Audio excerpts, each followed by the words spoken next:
একটি ছোট্ট গ্রামে বাস করতেন একজন গরিব মানুষ। নাম ছিল রামু। তার ছিল একটি ছোট্ট কুঁড়ে ঘর এবং জীবিকা নির্বাহের জন্য সে রোজকার কাজ করত। রামুর জীবনে কোনো বড় স্বপ্ন ছিল না, তবে সে মনে করত যতটুকু কাজ পাই ততটুকু করলেই জীবন চলে যাবে। প্রতিদিন সকালে রামু কাজের জন্য বের হতো এবং সন্ধ্যায় ঘরে ফিরে আসতো, কিন্তু কখনো মনে হয়নি যে সে তার কাজ নিজেই করবে বা কোনো দায়িত্ব পালন করবে। গ্রামে ছিল একটি বড় বাড়ি, যার মালিক ছিল একজন ধনী ব্যক্তি।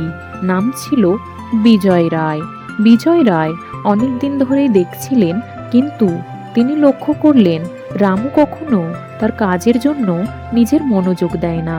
বিজয় রায়ের মনে হলো রামু যদি একটু পরিশ্রমী হয় এবং নিজের কাজ নিজের হাতে করে তবে তার জীবন অনেক উন্নত হতে পারে।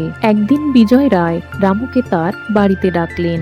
রামু, তুমি খুবই পরিশ্রমী মানুষ, কিন্তু তুমি যদি নিজের কাজ নিজের হাতে করো তবে তোমার জীবন বদলে যাবে। রামু একটু অবাক হয়ে বলল, কিন্তু আপনি কি বোঝাতে চান? বিজয় রায় হাসলেন এবং বললেন, তোমার জীবন থেকে একদিন যদি কোনো শক্তি বা কোনো সহায়তা চলে যায় তাহলে তুমি একাই দাঁড়িয়ে থাকতে পারবে না। তোমাকে প্রতিদিন কাজের মধ্যে দিয়ে নিজের দায়িত্ব নিতে হবে।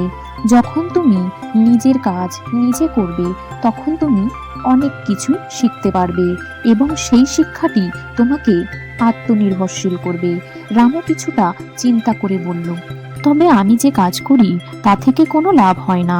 বিজয় রায় আরও কিছুক্ষণ চিন্তা করে বললেন, তবে তুমি যদি তোমার কাজকে গুরুত্ব দাও এবং তা নিজের হাতে করো তুমি দেখতে পাবে যে জীবন কতটা সুন্দর। চলো আমি তোমাকে কিছু দেখাই। তারপর বিজয় রায় রামুকে তার বাগানে কাজ করতে বললেন। প্রথমে রামু কিছুটা দ্বিধাগ্রস্ত ছিল, কারণ তার কাছে তেমন কোনো অভিজ্ঞতা ছিল না। তবে বিজয় রায়ের কথা মনে রেখে সে কাজ শুরু করলো। রামু যখন নিজের হাতে বাগানের কাজ শুরু করলো তখন তার মধ্যে এক ধরনের আত্মবিশ্বাস উদয় হলো। সে বুঝতে পারলো যখন নিজের কাজ নিজে করে তখন কাজের প্রতি ভালোবাসা এবং মনোযোগ বেড়ে যায়। কিছুদিন পর রামু দেখতে পেল তার বাগানে ফুল ফুটেছে, গাছগুলো ফল দিচ্ছে। রামু আনন্দিত হয়ে বিজয় রায়কে জানালো, আমি বুঝতে পারলাম নিজের কাজ নিজের হাতে করা কতটা গুরুত্বপূর্ণ। বিজয় রায় হাসলেন, ঠিক বলেছ রামু, যখন তুমি নিজের কাজ নিজে করবে কেবল তুমি সফল হবে না, বরং তুমি আত্মনির্ভরশীল আর শক্তিশালী হয়ে উঠবে। এরপর রামু তার জীবনে পরিবর্তন আনলো। সে প্রতিদিন তার কাজ নিজের হাতে করা শুরু করলো এবং তার জীবনে এক সময় সাফল্য আসলো।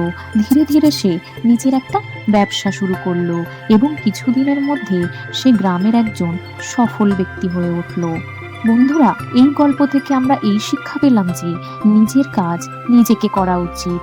যত কঠিন পরিস্থিতিই হোক না কেন, যদি আমরা নিজের কাজকে গুরুত্ব দিই এবং আত্মবিশ্বাসের সঙ্গে করি তাহলে একদিন সাফল্য আসবেই।